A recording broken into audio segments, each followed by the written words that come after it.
chapter 14. At that time Herod the Tetrarch heard the reports about Jesus, and he said to his attendants, "This is John the Baptist. He has risen from the dead. That is why miraculous powers are at work in him."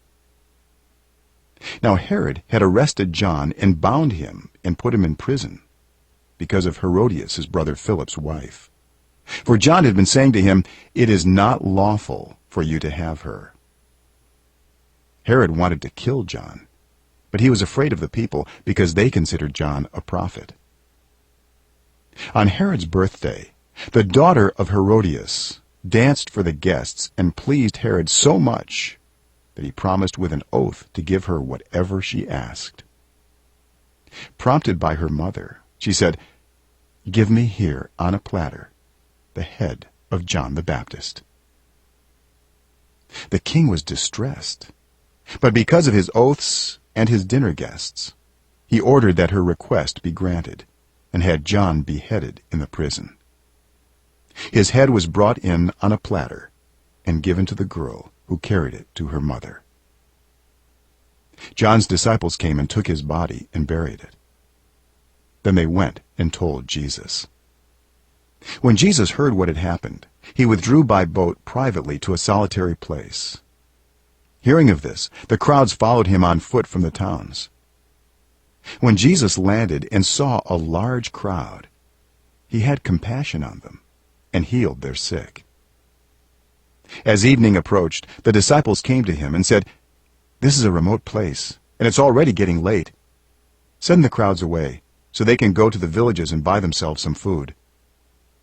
Jesus replied, "They do not need to go away. You give them something to eat." "We have here only 5 loaves of bread and 2 fish," they answered. "Bring them here to me," he said. And he directed the people to sit down on the grass. Taking the 5 loaves and the 2 fish, and looking up to heaven, he gave thanks and broke the loaves. Then he gave them to the disciples, and the disciples gave them to the people. They all ate and were satisfied. And the disciples picked up 12 basketfuls of broken pieces that were left over. The number of those who ate was about 5,000 men, besides women and children. Immediately Jesus made the disciples get into the boat and go on ahead of him to the other side, while he dismissed the crowd. After he had dismissed them, he went up on a mountainside by himself to pray.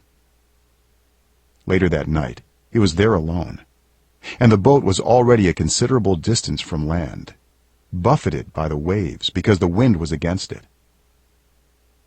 Shortly before dawn, Jesus went out to them, walking on the lake. When the disciples saw him walking on the lake, they were terrified. "It's a ghost," they said, and cried out in fear.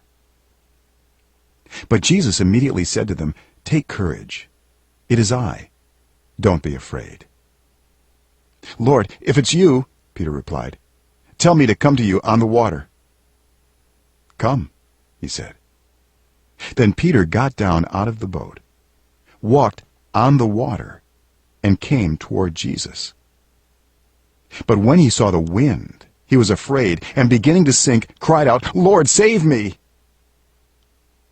Immediately, Jesus reached out his hand and caught him. "You of little faith," he said, "why did you doubt?" And when they climbed into the boat, the wind died down. Then those who were in the boat worshipped him, saying, "Truly, you are the Son of God." When they had crossed over, they landed at Gennesaret. And when the men of that place recognized Jesus, they sent word to all the surrounding country. People brought all their sick to him and begged him to let the sick just touch the edge of his cloak. And all who touched it were healed.